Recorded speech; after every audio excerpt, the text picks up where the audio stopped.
Back for your second edition of Thunder Cover with Darnell Mayberry, Oklahoma City Thunder beat writer. He's with NewsOK.com and the Oklahoman. We all know, we all read and listen to his stuff. He does a phenomenal job. Darnell, pleasure having you back, sir. Pleasure again. Once is all mine. So we talked yesterday, really broke down this matchup, and, talked a lot about James Harden. I don't want to spend all day on that, but after this series, once this series is over, is this going to be enough to really to get the beard, to get the James Harden, spell out of this Oklahoma City Thunder's fan base's minds? Is this going to do it? Once they beat the Rockets, is it over?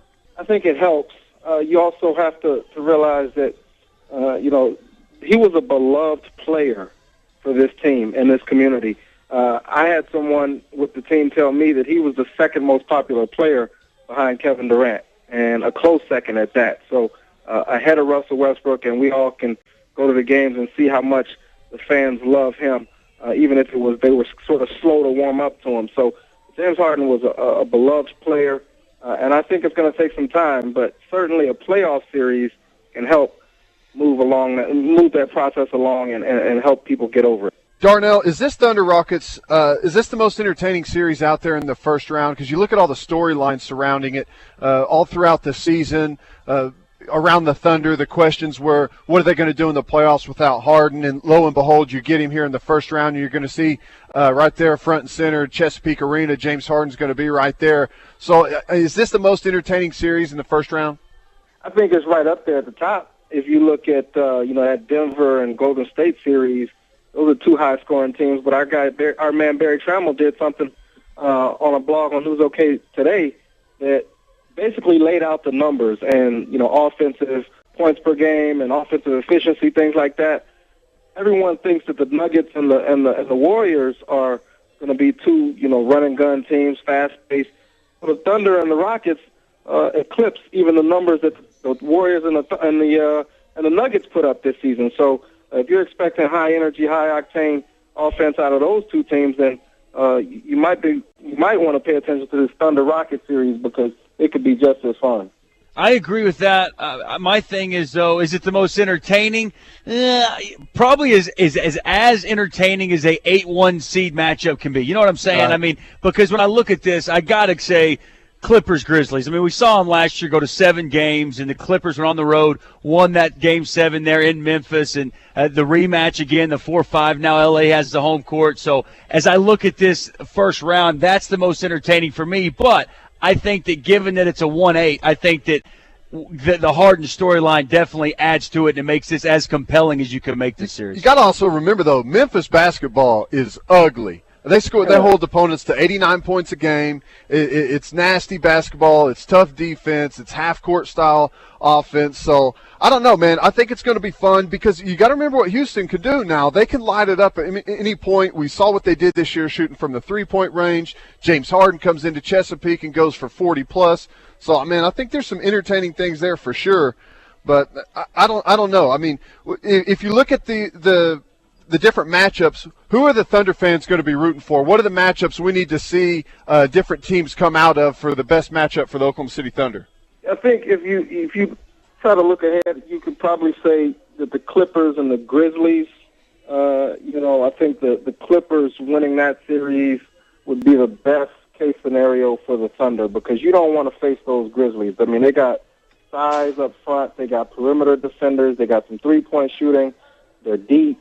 And we remember that series 2 years ago where it went 7 games, and the Thunder was fortunate to pull that out. So the Clippers, I think, are who Thunder fans should probably be rooting for. And fortunately for the Thunder, the Clippers have home court advantage in that series, so you have to give them the edge. No doubt about it. And this year on the season, Darnell, Memphis 2-1 against the Oklahoma City Thunder. Oklahoma City Thunder 3-0 against the Clippers. So is it clear-cut? I mean, without question, the better matchup right there is definitely the L.A. Clippers? Yeah, I think so. You looked at the numbers, and, I think you can glean a lot from that. And also what the Thunder has done against Chris Paul. He's kind of struggled against the Thunder this season. They've really found a way to bottle him up in that pick and roll and limit his effectiveness. If you notice, Lob City doesn't really get a lot of lobs when they come to Loud City. So I think from that standpoint, they've really found a way to lock in and defend the Clippers really well. So I think that they'd have a good chance of beating the Clippers in maybe 5-6 games. What about Memphis, though? If it is Memphis, what is it about their style that gives Oklahoma City so much trouble? Well, the Thunder is equipped to deal with them, with Kendrick Perkins and Serge Ibaka being on Marc Gasol and Zach Randolph. And then you got Nick Collison, you can throw at Zach Randolph, and Collison always does a phenomenal job on Zebo. But they just never let up. I mean, they're so relentless. They attack you and from inside out, and they just keep on attacking you. And they play such great defense. They turn you over. They make it tough for you to get shots and good looks. And everything is just a fight with them. And you got to be prepared to play hard every possession for 48 minutes. And if you don't, they can beat you. And if you get sucked into their style, I mean, that really just plays into their hands because they're so good at doing what they do that it puts a lot of pressure on teams. Darnell, do you think Tony Allen, former Oklahoma State Cowboy, would you put him as one of the top 5-6 defenders in this league? Yeah, he might be the best perimeter defender in the league. I put LeBron James up there, Tony Allen, Thabo Sefolosha right here with the Thunder. There are a lot of guys, but Tony Allen, just from what he's able to do, I mean, I've seen him get on to Kevin Durant. I've seen him slow down Russell Westbrook. So he does a lot of different things, and he's physical. He's tough. He's one of those guys that's going to keep coming after you. Doesn't matter what you do, how many you score. He's going to keep coming after you, and he can really get in you and frustrate you. And those guys are really just tough to play against for any player because you know that they're not going to go away. And Tony Allen's one of those guys. Darnell, even Tayshaun Prince, he's not nearly as good as he was early on there in Detroit, but he's one of the few guys in the league that have the length to bother Durant. Yeah, Tayshaun Prince. I mean, if you look at that I think it was the last game that they played out in Memphis, Tayshaun did a pretty good job on Kevin Durant, and Durant really struggled in the fourth quarter and overtime. He really couldn't get a shot off, and the looks that he did get weren't great looks at all. And I think a lot of that had to do with Tayshaun Prince, his length, his experience guarding guys of the caliber of Kevin Durant. So all those reasons, I mean, that's just a team that the Thunder would rather not see. I think if they did have to play the Grizzlies, they'd probably go 7 games, and fortunately for the Thunder, they have home court, so you'd have to give them the edge in a potential Game 7, but that's just a tough team. Well, I don't think it's going to be hard for Thunder fans around here to root for the L.A. Clippers. You got Blake Griffin, the former Sooner there. You've also got Chris Paul, who, while he was here in Oklahoma City, seems like fans took a real liking to him. So I think that aside from the fact that they're a better matchup for the Thunder, I think there's some other things at play. So I'm sure most of Thunder Nation will have their L.A. Clipper pom-poms out come this weekend. This is Thunder Cover with the Oklahoman and NewsOK.com's Darnell Mayberry, Oklahoma City Thunder beat writer. We're hanging out today at Huderberg Chevrolet right here at 6000 Tinker Diagonal in Oklahoma City. You're listening to The Rush, Sports Talk Network.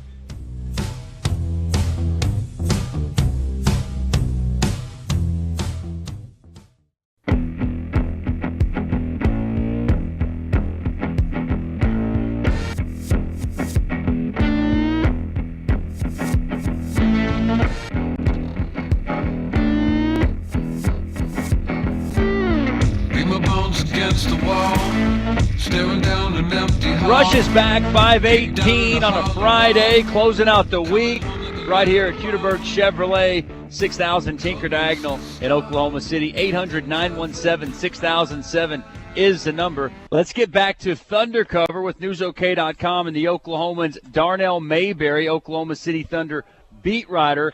Darnell, let's talk a little bit about, I want to get your take on first team All-NBA and awards. MVP, Rookie of the Year, Coach of the Year, even Sixth Man of the Year. We've kind of been doing that today before we hit the playoffs, so we wanted to get an expert's take. Darnell, how do you see first team All-NBA? I got Kevin Durant, LeBron James, Tim Duncan, Russell Westbrook, and Chris Paul. So you went two guards, no shooting guard. You went 2 points for your guards? Yeah, I just filled it out, 2 forwards, 2 guards, and, a big man.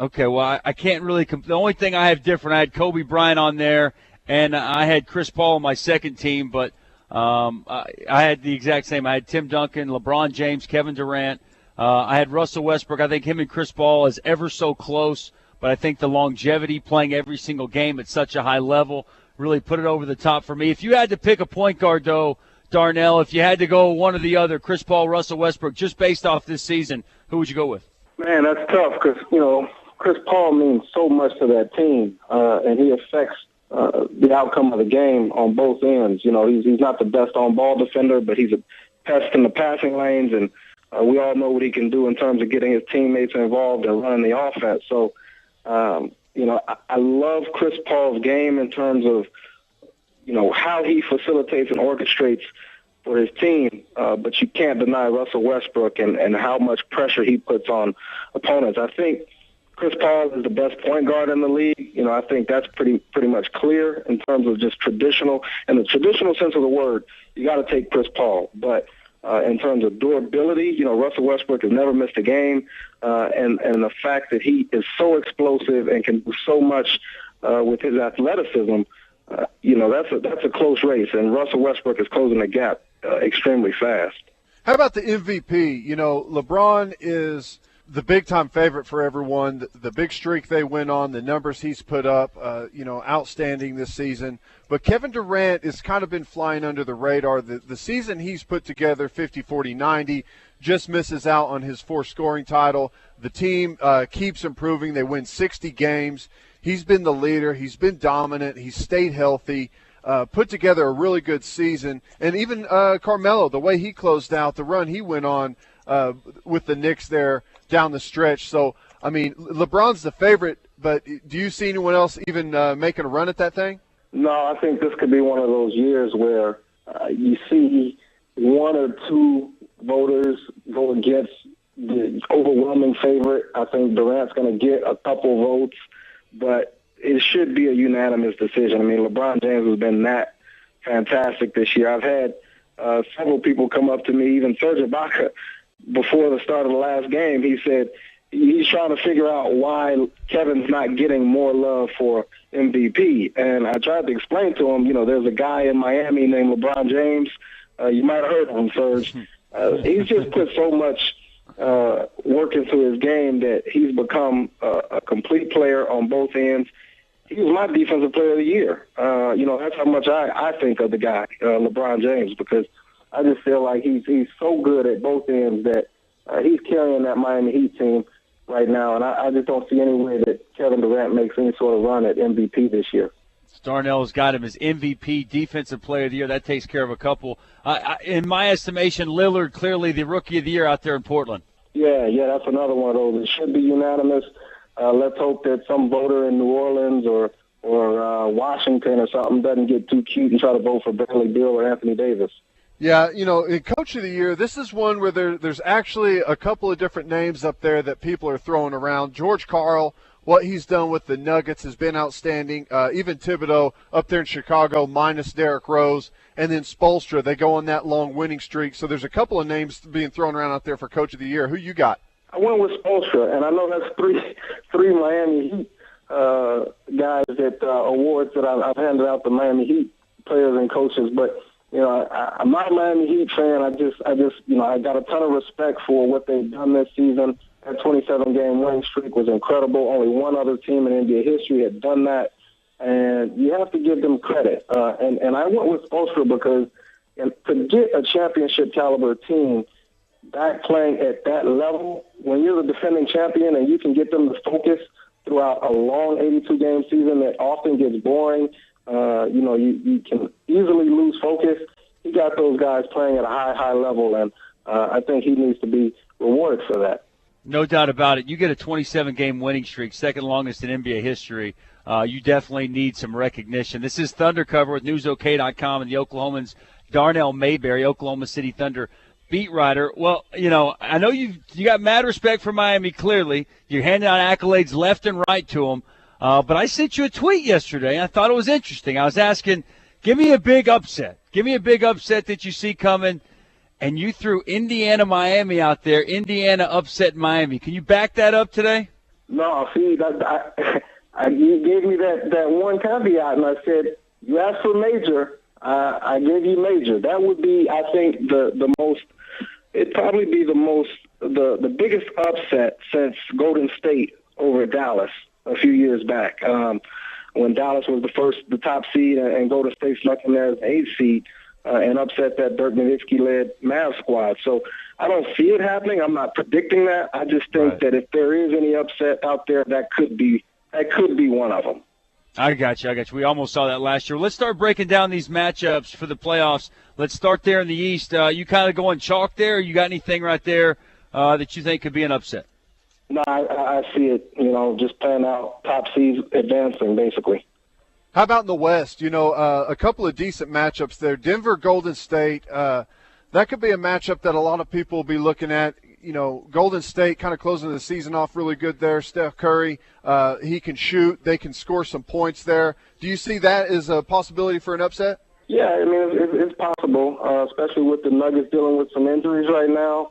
Kenneth Faried, I think they said he might not play game 1, but could play game 2. They've lost Danilo Gallinari for the entire season. So Golden State's a dangerous team. I mean, they're the best three-point shooting team in the league. Steph Curry just hit that NBA record for three-pointers made in the season. So I'd look out for the Warriors. And if they can get one in Denver, which is tough to do, but if they can get one, look out. They could probably steal that series. I got the Nuggets winning in 7, but you never know. Spurs, Lakers. Spurs have lost 7 of 10, Darnell. Lakers come in really hot, had to play really well down the stretch just to get into the playoffs. Does that continue? Does that trend continue, or do the Spurs get back to playing good basketball? I think the Spurs take care of business. I don't see the Lakers giving them much of a fight. I think the Lakers could get one in L.A., but I think the Spurs will turn it up in the playoffs. I think they're going to take it in 5. How about this, Darnell? Whenever you look at the Western Conference playoffs and you look at these matchups and you start kind of dissecting the teams, who's got the most on the line here? Who's got the most pressure? I mean, San Antonio Spurs, they're not playing good right now. An early exit for them really going to have people wondering, are they just a regular season team? I think the Lakers dodged a bullet there with Kobe Bryant going down. Had he still been healthy and they made it to the playoffs, people be talking about this huge payroll and how big of a letdown they've been. And then you got the Clippers, kind of underwhelming. Chris Paul hasn't had a lot of success in the playoffs. I mean, whenever you look at this, who's kind of got the most pressure on them right now? I think I agree wholeheartedly with what you're saying about the Spurs.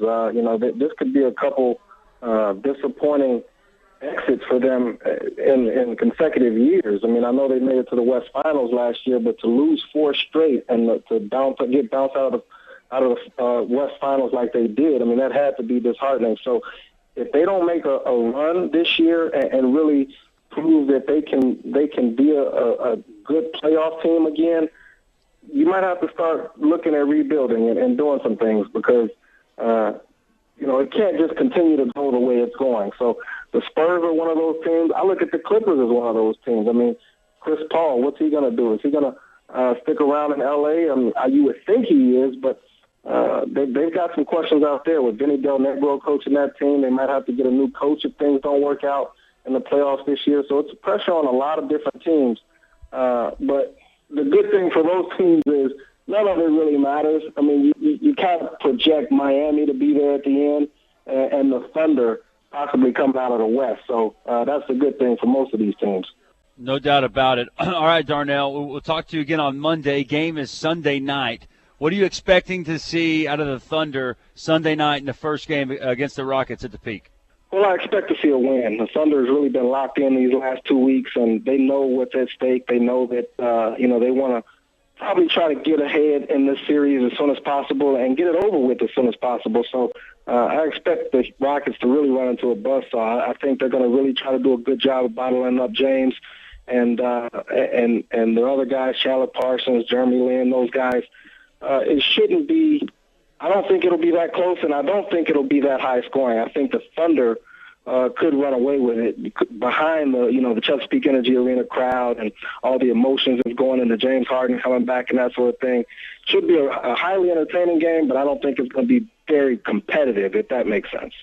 Any chance we come out of this thing Monday and people are talking about what might have been with James Harden, or is everyone going to be okay with the decisions and be starting to move on from what's happened? No, I think, once you beat the guy, the wound starts to heal. So everything, I think, from that standpoint, will start to take care of itself. Hey, before I go, though, did you guys see that the NBA flipped that coin and decided the tiebreaker between the Raptors and the Philadelphia 76ers for the lottery pick that Thunder might get? We did just see that. So they get the 12 slot. Is that correct? Yeah, the Thunder will be picking 12. I'm curious to hear you guys talk about what you feel like that might have done in terms of what you think about the James Harden trade. I mean, I like it. I mean, I think that's great. I mean, we'll see what it materializes into. How does that work, Darnell? So the top three picks, they go into the lottery. Is that correct? And then after that, it goes as far as record. Yep, lowest record to best record. So worst to best, basically from 4 to 14. Listen. Again, I think that it's something that they had to do. I think that Oklahoma City, a small market team. I think that. They had to do that at the time. I didn't question them whatsoever. I think that they made the move that they had to. It's going to pan out. And as we saw the other night, I mean, I think getting Jeremy Lamb as well as draft picks, Kevin Martin in this deal, I think it's the move you had to do if you're the Oklahoma City Thunder. You don't have the money to spend like the L.A. Lakers, like the New York Knicks, like the Brooklyn Nets. So, again, I think it's the move you had to do. And plus, Ibaka, you couldn't keep both of them, and Ibaka's got a super high ceiling, and they've got perimeter guys. Kevin Durant, Russell Westbrook, they've got guys on the perimeter that can score. What they need is a presence on the inside, and I think Ibaka's going to grow into that. Yeah, that's a good point. I mean, and historically, teams go big as opposed to small, so we'll see what Ibaka grows into. He's definitely matured this season and shown his worth. So, hopefully the best is yet to come for Serge Ibaka, but I think it was a haul for the Thunder. You get Kevin Martin, Jeremy Lamb, the 12th overall pick this year, more than likely, assuming Toronto doesn't win the lottery and jump into the top three, and the 32nd overall pick. People forget they got the Charlotte Bobcats second round pick, and that's the second pick of the second round. So, and not to mention Dallas's future first round pick. So they still got that. So I think the book is yet to be written on or closed on this James Harden deal. A lot of things that could still play out. Couldn't agree more. Appreciate it, man. Enjoy the game Sunday. We'll talk to you on Monday. This is Thunder Cover with NewsOK.com and the Oklahomans. Darnell Mayberry, Oklahoma City Thunder beat writer. Enjoy the weekend, man. We're here at Huderberg Chevrolet in Oklahoma City, 6000 Tinker Diagonal. Come by, check us out. It's The Rush on the Sports Talk Network.